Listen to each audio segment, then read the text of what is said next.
सुप्रभात बच्चों, हिंदी व्याकरण की कक्षा में एक बार फिर से आप सबका बहुत बहुत स्वागत है। आज हम पढ़ेंगे पाठ नंबर 19 जिसका नाम है मुहावरे और लोकोक्तियां यानी इडियम्स एंड प्रोवर्ब्स।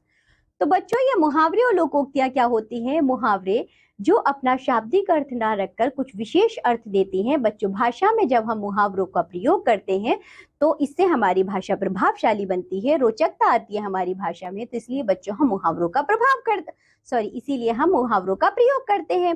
तो बच्चों, जो लोकोक्ति होती है वह लोक में कुछ बातें होती हैं जो प्रचलन में आती हैं। अनुभव के आधार पर जो बच्चे बड़े बूढ़े लोकोक्ति बनाते हैं, जो बात कहते हैं वह यानी कि लोक में जो प्रचलित उक्ति हो वही लोकोक्ति कहलाती है, उसको बच्चों लोकोक्ति कहा जाता है। मुहावरे और लोकोक्ति में क्या अंतर होता है, इनका प्रयोग किस प्रकार होता है, आइए यह सब हम पाठ में पढ़ते हैं। सबसे पहले देखो बच्चों, मुहावरे यानी कि इडियम्स। मुहावरा हिंदी में अरबी भाषा से आया है। अरबी भाषा का मुहावर शब्द हिंदी में मुहावरा हो गया। इसका अर्थ है अभ्यास अथवा बातचीत। कभी कभी निरंतर प्रयोग एवं अभ्यास से कोई उक्ति विशेष चमत्कार पूर्ण अर्थ देने लगती है। ऐसा वाक्यांश जो सामान्य से भिन्न किसी विलक्षण अर्थ की प्रतीति कराए, शाब्दिक अर्थ से भिन्न किसी अन्य अर्थ में रूढ़ हो जाए, उसे मुहावरा कहते हैं। समझ आया बच्चों? मुहावरों का प्रयोग वाक्य के प्रसंग में होता है, अलग से नहीं।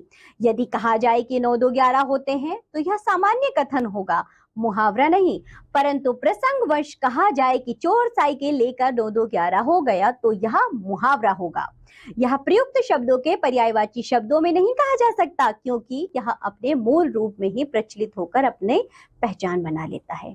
मुहावरों के प्रयोग से भाषा को प्रभावशाली, सरल, प्रवाहमयी बनाने में सहायता मिलती है। यहाँ यह कहना गलत ना होगा कि मुहावरों के बिना भाषा नीरस तथा निर्जीव जान पड़ती है। आज मुहावरे हिंदी भाषा में विचारों की अभिव्यक्ति का अभिन्न तथा महत्वपूर्ण अंग बन गए हैं।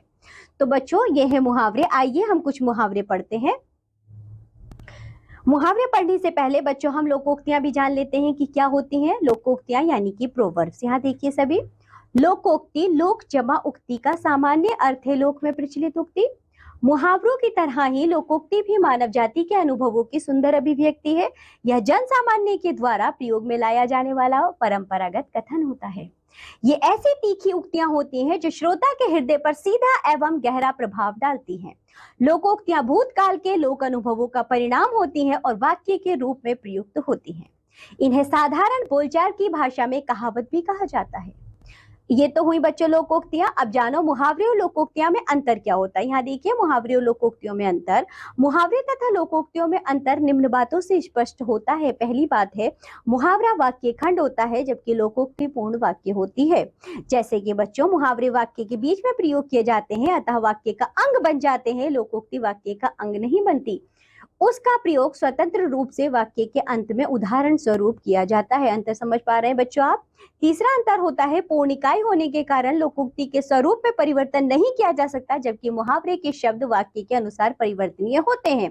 कुछ प्रचलित मुहावरे आइए पढ़ते हैं और वाक्य में प्रयोग भी पढ़ेंगे।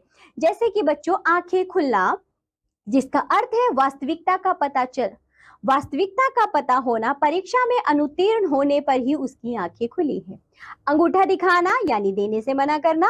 धनंजय मेरा अच्छा मित्र है, परंतु अब मैंने उससे इतिहास की पुस्तक मांगी तो उसने अंगूठा दिखा दिया। आपे से बाहर होना यानी कि क्रोधित होना। छोटी छोटी बातों पर आपे से बाहर होना अच्छी बात नहीं है। इधर उधर की हाँकना यानी कि झूठी बकवास करना। उससे कोई काम तो होता नहीं, बस सारा दिन इधर उधर की हाँकता रहता है। ईद का चांद होना यानी कि बहुत दिनों के बाद मिलना। अंकुर, बहुत दिनों बाद मिले हो, अब तो तुम ईद के चांद हो गए हो। ईंट का जवाब पत्थर से देना यानी कि सख्त जवाब देना। भारतीय जवानों ने पाकिस्तानी सेना को ईंट का जवाब पत्थर से दिया। ईंट से ईंट बजाना यानी कि नष्ट भ्रष्ट कर देना। शिवाजी ने मुगलों की ईंट से ईंट बजा दी। उंगली उठाना यानी कि निंदा करना, दोष लगाना। उन्नति करने वालों पर ईर्ष्यालु लोग व्यर्थ ही उंगली उठाते रहते हैं। उल्टी पट्टी पढ़ाना यानी कि बहकाना। अनुराग, तुमने वरुण को ऐसी उल्टी पट्टी पढ़ाई कि वह अपने पिता से ही लड़ बैठा। उल्लू बनाना यानी कि मूर्ख बनाना। आजकल लोग एक दूसरे को उल्लू बनाकर अपना काम निकाल लेते हैं। अंगुली पर नचाना, अपनी इच्छा के अनुसार चलाना। वह तो अपने सभी अधीनस्थों को अपनी उंगली पर नचाता है। उड़ती चिड़िया के पंख गिनना यानी कि बहुत चतुर होना, वह तुम्हारे बस में आने वाला नहीं है, वह तो उड़ती चिड़िया के पंख गिन लेता है। एक और एक 11 होना यानी कि संगठन में शक्ति। भारत के स्वाधीनता संग्राम से यह सिद्ध हो गया कि एक और एक 11 होते हैं। एक आंख से देखना यानी कि एक समान समझना। माता पिता को अपनी सभी संतानों को एक आंख से देखना चाहिए। कंधे से कंधा मिलना यानी कि पूरा सहयोग देना। स्वाधीनता संग्राम में सभी भारतवासियों ने कंधे से कंधा मिलाकर अंग्रेजों के विरुद्ध संघर्ष किया। चलिए बच्चों, कुछ और मुहावरे देखिए। काला अक्षर भैंस बराबर यानी कि अनपढ़, वह अखबार भी नहीं पढ़ सकता, उसके लिए तो काला अक्षर भैंस बराबर है। कलई खुलना यानी रहस्य का पता चलना। चोरी करते पकड़े जाने पर साधु की कलई खुल गई, वह ढोंगी निकला। कमर कसना यानी कि तैयार होना। सैनिक देश सुरक्षा हेतु प्रस्थान के लिए कमर कस चुके हैं। कान कतरना, बहुत चतुर होना। आयु में छोटा होने पर भी कार्तिक सबके कान कतरता है। गले का हार होना, बहुत प्रिय होना। वह तो मेरे गले का हार है, उसे मैं कैसे भूल सकता हूँ। कान पकना, सुनते सुनते तंग आ जाना। तुम्हारी यह रोज की बकबक सुनते सुनते मेरे तो कान पक गए हैं। कफन सिर से बांधना यानी मरने को तैयार होना। क्रांतिकारियों को सदैव कफन सिर से बांधकर चलना पड़ता है। खटाई में पड़ना, कुछ भी निश्चय न हो पाना। सरकार बदलने के कारण योजना खटाई में पड़ गई। खून पसीना एक करना, बहुत मेहनत करना। किसान और मजदूर खून पसीना एक करके अपना पेट पालते हैं। खरी खोटी सुनाना यानी कि बुरा भला कहना। सेठ ने मुनीम की गलती पर क्रोधित होकर उसे खूब खरी खोटी सुनाई। खाक में मिल जाना यानी अस्तित्व मिट जाना। बाढ़ आने से कितने ही गांव खाक में मिल गए। खून खौलना यानी जोश में आना। निर्दोष को पीटते देखकर मेरा खून खौल गया। खिल्ली उड़ाना यानी कि हंसी उड़ाना। अपाहिज को देखकर उसकी खिल्ली उड़ाना भले लोगों का काम नहीं है। गागर में सागर भरना यानी अधिक बात को कम शब्दों में कहना। बिहारी ने अपने दोहों में गागर में सागर भर दिया है। गड़े मुर्दे उखाड़ना, बीती बातों को फिर से सामने लाना। अब गड़े मुर्दे उखाड़ने से क्या लाभ, जो सामने है उसे देखो। गिरगिट की तरह रंग बदलना यानी कि बहुत जल्दी बदलना। इसका विश्वास मत करना, यह तो गिरगिट की तरह रंग बदलता है। गुस्सा पीना यानी कि क्रोध को करना। उस समय गुस्सा पीकर तुमने स्थिति को संभाल लिया, अन्यथा झगड़ा बढ़ जाता। गुलछर्रे उड़ाना यानी कि मौज उड़ाना। वह अपने पिता की परिश्रम से अर्जित की हुई संपत्ति के बुलबुले पर गुलछर्रे उड़ा रहा है। गुदड़ी का लाल, जिसका अर्थ होता है देखने में मूर्ख पर अंदर से योग्य। वह देखने में मूर्ख लगता है पर है गुदड़ी का लाल।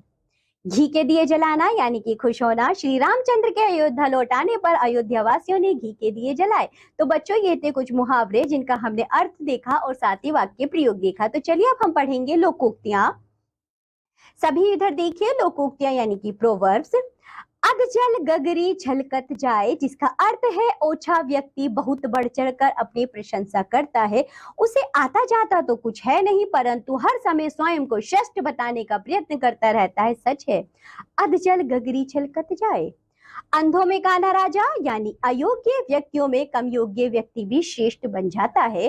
अमरनाथ केवल 10वीं पास है, परंतु गांव के अनपढ़ लोगों के बीच उसकी स्थिति अंधों में काना राजा वाली है। अकेला चना भाड़ नहीं फोड़ सकता, जिसका अर्थ है अकेले व्यक्ति से कोई बड़ा काम नहीं हो सकता। यदि एक आदमी ईमानदार है तो वह बेईमानी खत्म नहीं कर सकता, कभी अकेला चना भाड़ नहीं फोड़ सकता। अब पछताए होत गया जब चिड़िया चुग गई खेत, यानी अवसर आने पर प्रयत्न ना कर बाद में पछताना। आमिर ने परिश्रम नहीं किया तो फेल होकर रोने लगा। भैया बोले, अब पछताए होत गया जब चिड़िया चुग गई खेत। आम के आम गुठलियों के दाम, जिसका अर्थ है किसी कार्य में दुगुना लाभ। रोहन ने परीक्षा पाकर अपनी पुस्तकें शंकर को आधे दाम पर बेच दी। इस प्रकार उसने पुस्तकों का उपयोग भी कर लिया और दाम भी बना लिए। इसे कहते हैं आम के आम गुठलियों के दाम। गेहूं के साथ घुन भी पिसता है, अपराधी के साथ निरपराधी भी दंडित होता है। रवि के बेटे ने चोरी की और पुलिस के हाथ नहीं आया, पुलिस बाप को पकड़कर ले गई। इसे कहते हैं गेहूं के साथ घुन भी पिसता है। ऊंची दुकान फीका पकवान, यानी केवल बाहरी चमक दमक भीतर खोखलापन। नगर के बड़े सेठ के यहाँ दावत में भोजन कम पड़ जाने पर लोगों ने दबी जबान में कहा, देख लो ऊंची दुकान फीका पकवान।